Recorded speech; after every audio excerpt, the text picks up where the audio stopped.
Hello everyone and welcome to my Y&R Insider 24 update channel. Billy puts Sally's professional future at risk. On The Young and the Restless, Tamara Braun portrays Sienna. Image courtesy of CBS. Kyle informed Jack and Diane that his departure for Los Angeles was imminent. Diane wondered how Harrison dealt with his father's sudden departure after their recent reunion. Between then and when he got to Los Angeles, he didn't want to waste any time. The more time that went by, the greater the odds were of Holden sinking his hooks deeper into Claire. The ease with which Victoria conceded regarding her daughter's whereabouts in Los Angeles surprised Jack and Diane. Kyle tried to sell them on his pitch to Victoria and how important it was to keep Claire away from Holden. Jack was unable to comprehend the sudden need to get there, despite the fact that Kyle's parents were aware of his need to reconcile with Claire. They didn't think Kyle would get the reaction he wanted, especially if he came in so hot against Holden. Jack wondered if Claire would find Kyle's arrival too intrusive. "We don't want you to go all the way out to LA and have this whole thing blow up in your face," Diane cautioned her son, echoing that sentiment. "What if you and Claire end up in an even worse position than you are now?" Kyle appreciated their concern, but he informed his parents he'd handle this better moving forward. He admitted he made poor choices in his previous attempts to win her back. This time, he doesn't want to overwhelm her. Despite his new cautious approach, he still felt like he needed to protect Claire from Holden. Jack and Diane still warned him against this way of handling the situations, and once again played devil's advocate for Claire. They reminded Kyle of Claire's unconventional upbringing and how she spent most of her life as a victim of physical and mental captivity. Jack and Diane were of the opinion that it was very likely that Claire was aware that Holden was a bad influence, but that she actually welcomed the danger. Harrison stormed into the room and begged his father not to leave before Jack and Diane could fully persuade Kyle not to go to Los Angeles. "The worst thing happened," he screamed. Harrison had a bad dream, and it was about Kyle and Claire, but it became a nightmare when the laughter evaporated as they left Claire behind in the dream. Kyle reminded his son that it was merely a dream, and they don't come to life. In Los Angeles, Claire and Holden got drinks at a club, and they discussed some of the sightseeing they'd already done so far. He was glad she had fun, and she seemed impressed that he was so popular at the club. Despite the fact that Holden was joking, she had the impression that he was somewhat serious when he said that he was kind of a big deal. Claire was giddy over how impressive everything was going during her trip with Holden. Even though everything he wanted to do on their trip sounded fun, she really wanted to see the homes of Hollywood's elite. She wondered what was next on their itinerary. Given that she resides on a Newman property, Holden was taken aback that she would be interested in that. She admitted it was still a pinch-me experience because even then, it was still special how welcoming they'd been to her. Holden admired the way Claire viewed the world through a lens of wonder and awe, but she credited him with that. He previewed that she hadn't seen anything yet. They bonded over their childhoods and shared memories of fantasizing about living better as adults. Before they could bond any further, Sienna, Tamara Braun's new character, appeared and asked Holden where he had been. He asked her if she was still running the club, and she confirmed she was. Sienna thanked Claire for her compliments and inquired whether Holden was having fun with her. Sienna noted that Holden's taste in women had changed since their previous encounter. She stated, "Anyone is better than that last woman you were hanging around with. Glad to see you got away from her. She was nothing but trouble, that one." Again, what was her name? Audrey, or something else? Sienna wondered what had happened to Audra, and Claire seemed intrigued by their dynamic. Holden cited his days with Audra as ancient history. Sienna reminded him that the past never forgets, despite his desire to forget everything about his relationship with her. Sienna said she was going to show them the best, but it looked like Holden had done this before, and she knew his entire game. Claire was interested in learning more about his relationship with Audra, but he quickly veered off topic. He cautioned Sienna against causing trouble after she took advantage of Claire's departure from the table. Despite Holden's assurance that she wasn't there to cause trouble, she acknowledged that Audra and Claire had previously crossed paths. Holden compared Sienna and Claire, stating that they were both savvy and unpredictable. Sienna replied inquisitively, "You oughta know." Jill expressed her regret for not being able to meet with her during a video conference with Sally. Jill expressed hope that Sally wouldn't be the next in the long line of people ready to tear down Kane. Sally assured her that Billy was her only concern. Jill recalled that Sally was hopeful Jill would invest in Abbott Communications as a means to repair things with Billy. Jill's detailed and persuasive pitch impressed Sally to her amazement, and she was willing to invest in Abbott Communications. Jill told Sally not to feign surprise because her proposal had merit. Billy had to be kept in the dark as a condition of Jill's investment. Sally was left with the daunting task of explaining to Billy how she secured funding without revealing the face behind the money. Billy entered the jazz lounge where Sally was before they could continue discussing it. If Sally wanted to mend her relationship, she wondered why they didn't tell Billy about the investment. She pointed out the impossible task of keeping the investor's name from him. Sally knew Billy would inevitably want their name. However, Jill told Sally, "Listen, if the co-CEO of Abbott Communications can't figure out and solve a simple problem like this, then your company doesn't have a shot in hell at succeeding anyway." Sally agreed to accept it as a challenge and promised to provide Billy with a plausible explanation. Jill warned Sally against letting her feelings get in the way of Abbott Communications' future success. She knew Billy better than anyone, and forewarned Sally that if she let him, her son would eventually steer her, and the company, down a dark path. Sally quickly put away her phone when Billy came up to where she was sitting and interrupted their conversation. He questioned who she was talking to and if she was keeping their identity a secret from him.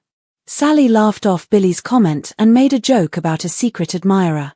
In the end, Sally confirmed his suspicions that the individual she spoke with wanted to conceal their identity from him. When he asked who it was, she stunned Billy and told him it was Jill.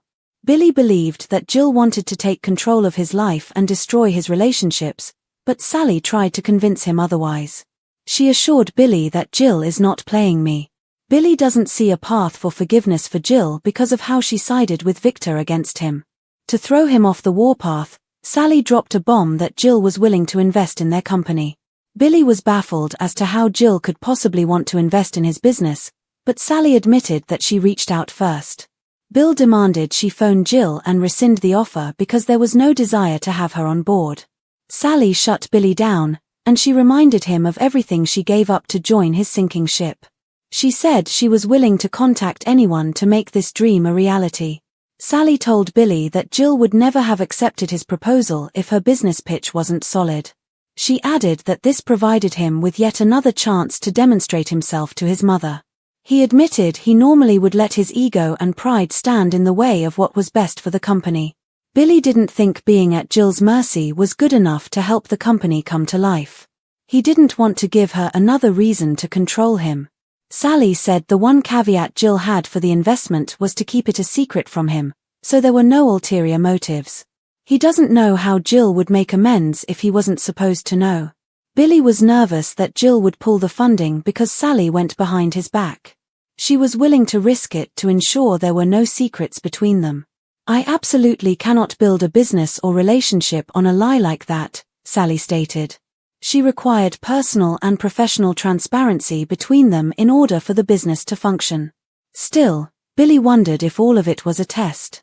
Sally thought it was the ultimate test of their partnership, but he believed the secret would eventually come out.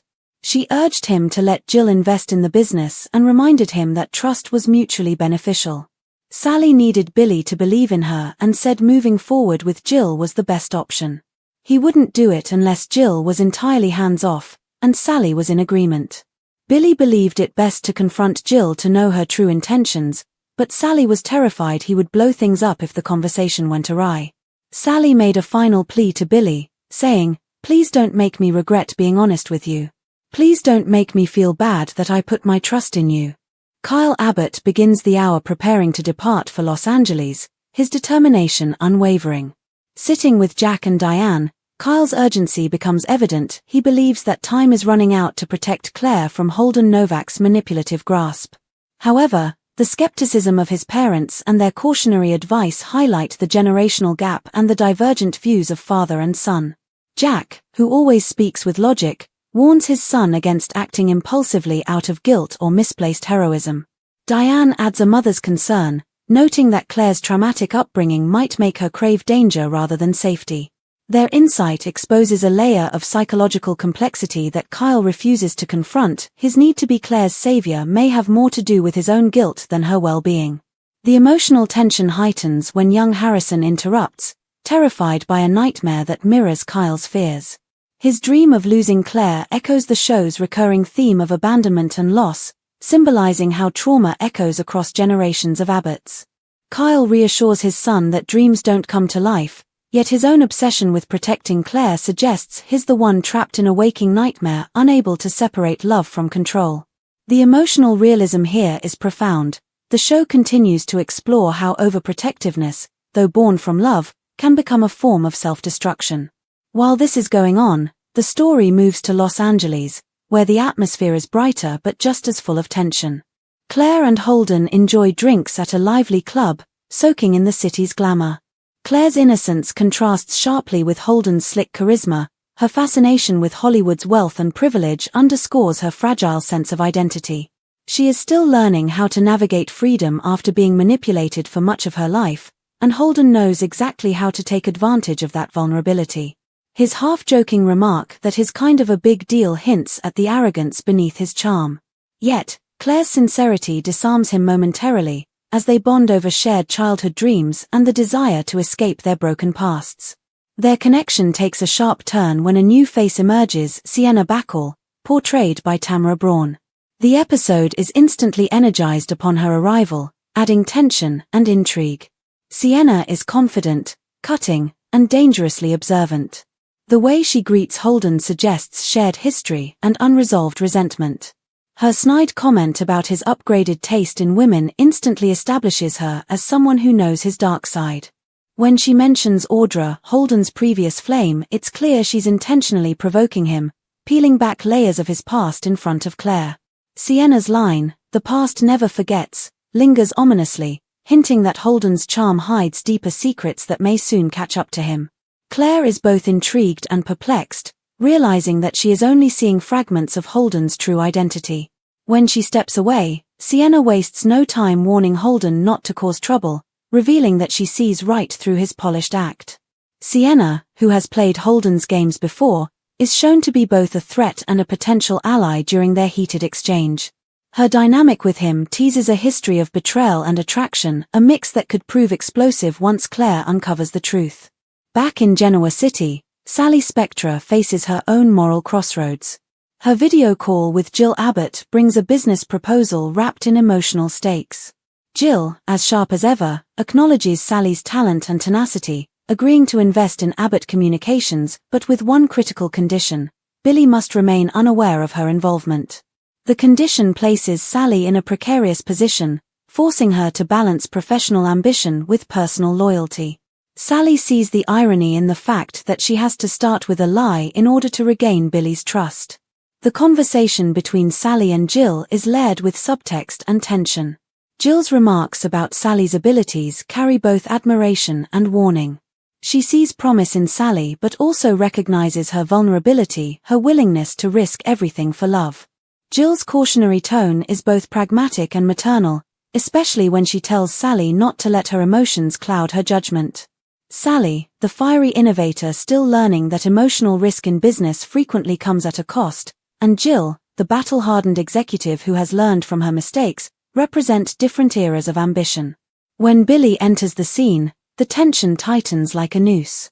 Sally's quick attempt to hide the call from him only deepens his suspicions. The typical Billy Abbott response is a mix of resentment, insecurity, and wounded pride. He immediately assumes manipulation, convinced that Jill is trying to control his life once again. Sally, trying to protect both her relationship and the company's future, insists Jill's motives are sincere. However, Billy's irrational distrust of his mother casts doubt on his judgment and poses a risk of undoing everything Sally has worked for. The subsequent confrontation between Billy and Sally becomes the emotional centerpiece of the episode. As she defends her actions not as deceit but as sacrifice, Sally's passion explodes. She reminds Billy that she risked her own career for their shared dream, reaching out to Jill when no one else believed in them. As she declares that she will not apologize for fighting for their future, her voice shakes with conviction as well as frustration. The line, "I absolutely cannot build a company or relationship on a lie," resonates as a statement of principle and heartbreak. Billy's response, full of conflicted emotion, shows his inner turmoil. Torn between pride and love, he can't fully accept Jill's involvement, yet he also can't deny Sally's commitment. His fear of repeating past mistakes clashes with his need to trust her. The central question raised by the episode's dialogue is whether love and ambition can coexist without destroying one another. The larger risk that Sally takes by tying Jill's fate to Billy's is symbolized by her gamble of keeping Jill's identity a secret. By the episode's end, their future remains uncertain. Sally's choice could either cement her place as a fearless businesswoman or spell the end of her career. Billy's skepticism may save him from another downfall or cost him the only partner willing to believe in his vision. Meanwhile, Sienna's return to Holden's life across the country sets the stage for shocking revelations that have the potential to upend Claire's fragile happiness and bring her back to Genoa City's tangled web of secrets.